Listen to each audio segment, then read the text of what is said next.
So we'll move on at this point to our second application for today, which is for Tom's Barn, Appersett, on the outskirts of Hawes. Some of you may remember this application coming to us just very slightly over a year ago. The original application coming to us for this site. I distinctly remember we had quite a disturbed meeting because we were so close to lockdown at that stage, and everyone was very concerned. So if I could hand over to our officer, Mr. Andrew Bishop, to make his presentation. Could I just ask, there's someone who has their mic switched on at the moment. We're getting a lot of feedback. Could you just check that you're muted? Over to you, Mr. Bishop. Thank you, Chairman. I'll just share my screen for the presentation.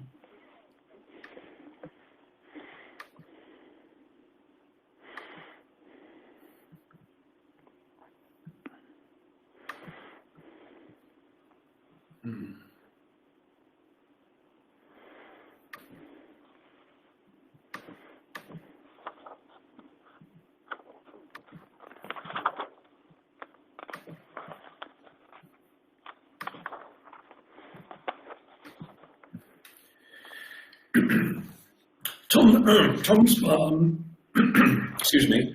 Tom's Barn is located at the eastern end of Appersett, on the opposite side of the A684 from Corn Close. It is a traditional field barn standing beside the road with a gateway from the field to the highway.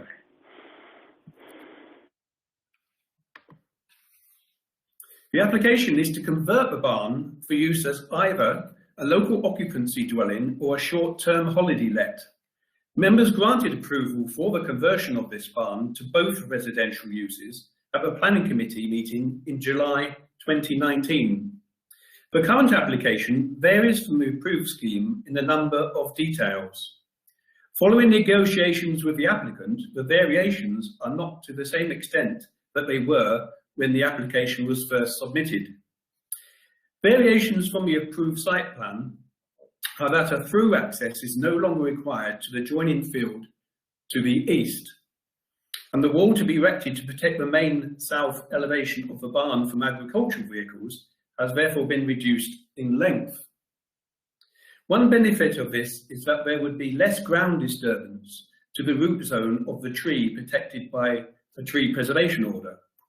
Another change is that a bin storage area has been shown next to the gate and car parking spaces. This is the proposed internal layout.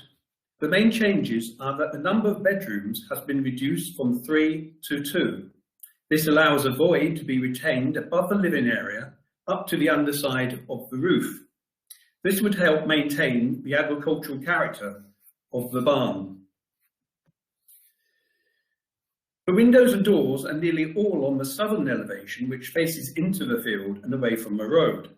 The only other window is on the eastern gable end. No rebuilding, extensions or new window and door openings are proposed. A difference in the details from the approved conversion is that the middle doorway head would be raised instead of the doorway at the left-hand side. This change would avoid any cutting into the coinstones above the left-hand door. The middle doorway needs to be raised so that its threshold is above the flood datum level specified by the Environment Agency, as set out in the late comments. Other changes from the current approval are that the roof light and flue positions have been moved to suit the different internal layout. All the window and door openings would be fully glazed. The previously proposed half-boarded openings and external shutter doors have been omitted. These cross-sections show the barn in relation to the rising level of the field to the south and the full height internal space. This is the barn elevation facing the road with the protected tree to the left and the field you can see rising behind. This is the full roadside elevation. This is the view from the proposed car park. This is the frontage facing into the field with the window and door openings that would be reused. This is looking back towards the proposed car park next to the access. This shows the access and proposed site for car parking and bin storage area inside the wall. The nearest properties in Appersett can be seen beyond. The barn meets the locational requirements of Policy L2 for a conversion to a local occupancy dwelling or a short-term holiday let. The proposed conversion would not harm the heritage significance of the building, its landscape setting, the trees, residential amenity, highway safety, or protected wildlife species, and would not increase flood risk. Hawes and High Appersett Parish Council have offered support for the application, but only on the basis that it would be for local occupancy and not for short-term holiday letting. They consider that there are enough properties in the area for holiday letting. Members have previously granted permission for the barn to be used for short-term holiday letting. This is a material consideration to be taken into account in determining this application. It is officers' opinion that the grounds given by the Parish Council are not sustainable reasons for a refusal of planning permission for both local occupancy and short-term holiday letting. The proposal complies with local plan policies, and it is officers' recommendation that planning permission is granted, subject to a new Section 106 agreement for local occupancy and short-term holiday letting. And included in that would be any overhead lines would be undergrounded, and the conditions listed in the officer's report, with the addition of one to ensure that the mitigation for flood risk is implemented. Thank you, Chairman. Thank you very much, Mr. Bishop.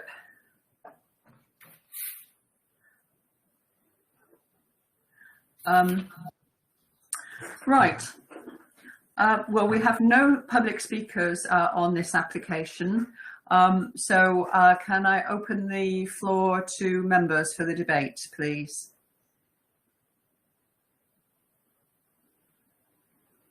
I see no raised hands at the moment.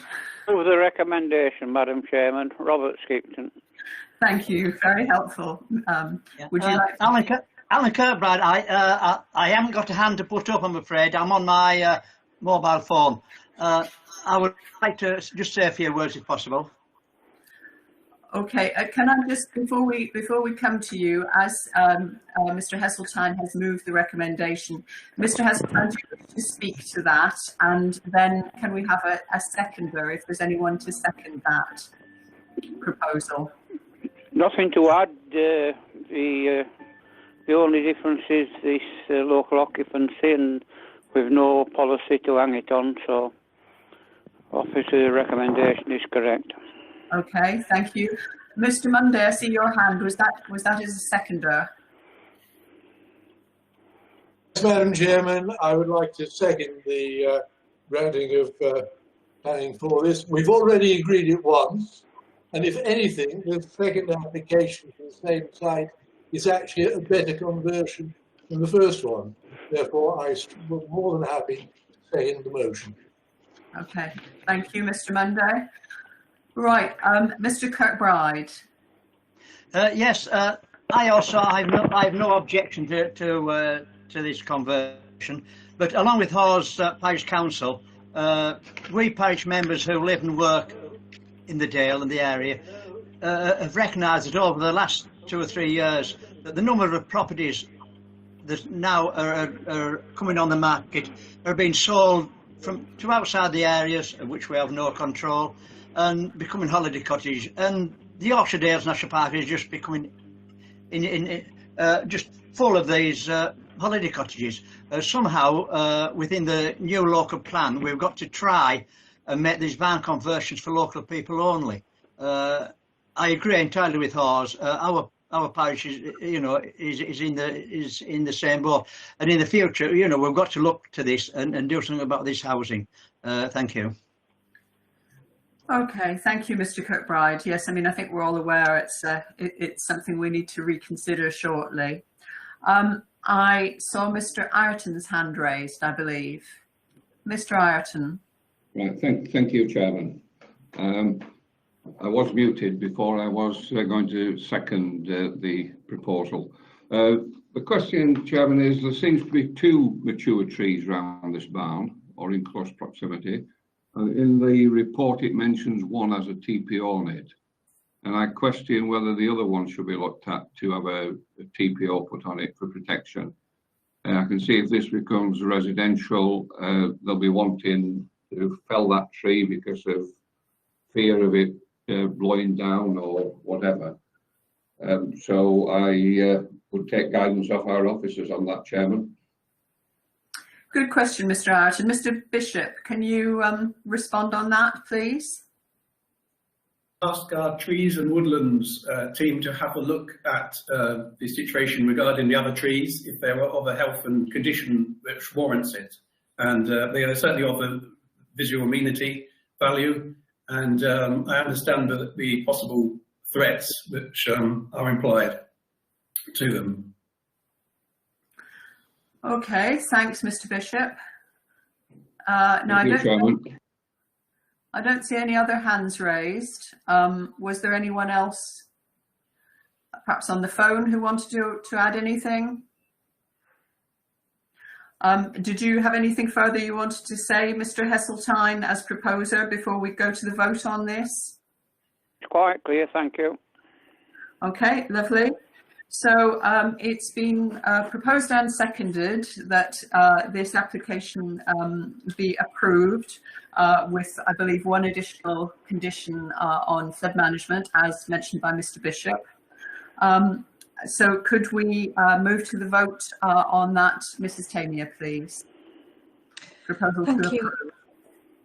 If everyone in favour of approval, if you could raise your electronic hand now, please, or if you don't have an electronic hand, if you could speak out now, please. Robert Skipton is for. Thank you. Ian McPherson is for approval. Thank you. We can't find the same. Thank you. So the electronic hands I see raised, I have Mr. Good, Mr. Monday, Mrs. Lancaster, Mr. Freer, Mrs. Hutton, Mrs. Martin, Miss Townley, Mr. Foster, Mr. Swain, Mrs. Quinn, Mr. Neil Heseltine, and Mr. Amsden and Mr. Ayrton. Do I have any corrections or additions to that? I believe that is everyone, Chair, but just to confirm, if anyone is against that motion, if you could raise your hand or speak now, please. And there's no hands. And did anyone want to abstain? No, so that's unanimously for, Chair. Thank you. Okay, thank you. So that application stands approved unanimously.